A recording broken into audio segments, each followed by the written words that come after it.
as the construction was booming in '06. You think about it from that time period, but we also had to go battle through the '08 time period when the markets all crashed. A couple of our suppliers went offline because they lost their demand. And we Right. were scrambling like, we have all this business, our customers, but we don't have the supply now. Oh, wow. So out of that turn in '08, when I said, never let a good crisis, go to waste, that was a pivotal moment where I said, you know what, we're starting to grow outside the areas because we had to. We had to figure out then the logistics. How do we even just supply our existing customers to ensure that we're a reliable supplier for them? So you took this crisis and you figured out, well, how the hell am I going to take care of my customers, even if it's farther away, I guess? Then we really had to go out geographically and to figure out more creative ways on how we could set backhauls up with customers in order to provide that, similar pricing to meet the demand. So we worked very closely with a lot of our carriers. We treated our suppliers, carriers, and customers all like customers. Well, that's exactly where I was gonna take this, because I'm thinking, okay, I'm buying your product, I'm going to pay an X per yard or ton or whatever the pricing is. Yep.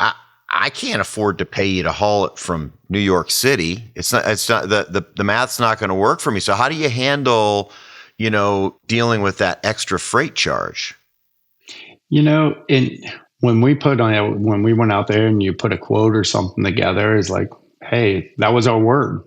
So sometimes we took hits because we knew in the long run, penny smart, pound foolish, right? Mm-hmm. We were going to deliver and make sure that customer, but when it came down to the next project that they were working on or quoting, hey, we need a little more help here. We made sure that we got you whole. We took it, but how can we be partners together? And this is what I'm against, and here understand what you're up against. So how can we make this a win-win for both of us? So that was really the philosophy that we took.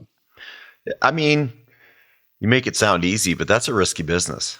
If your supply went offline or your customers would slow down, you're like, where do I go with all this material? Or your customers are peaking up here, but I don't have enough supply. That's when it really forced us to say, we got to look at storage. And you start putting in the capital expenditures of putting in large silo systems or getting very creative on how can we use partner with customers on their sites to put material, or storage pigs that are out there, or remote silos, and signing leases in order to help meet those ebb and flows of the business. We looked at our business because construction's great, but it goes in swings, right? There's the highs. There could be a gap of a couple of weeks in between. So that's when we really took the step of saying, my father always made the comment and said, it's hard to sit on a one-legged bar stool. A two-legged bar stool is pretty dang hard.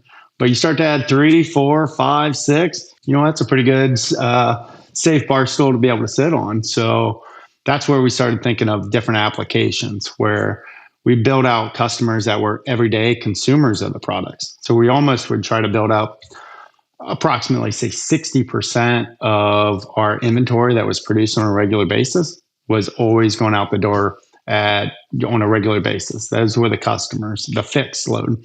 And then we would play another 40% in the spot market that would deal with that kind of up and down more into the construction side.